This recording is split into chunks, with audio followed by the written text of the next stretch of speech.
Hello, this is just to show how to install the glue for the windshield.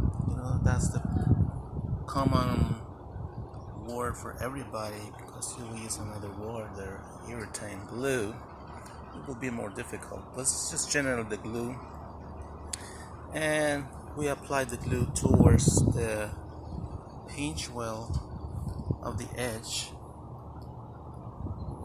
where the glass will be sit in position, and this glue will hold the glass in place.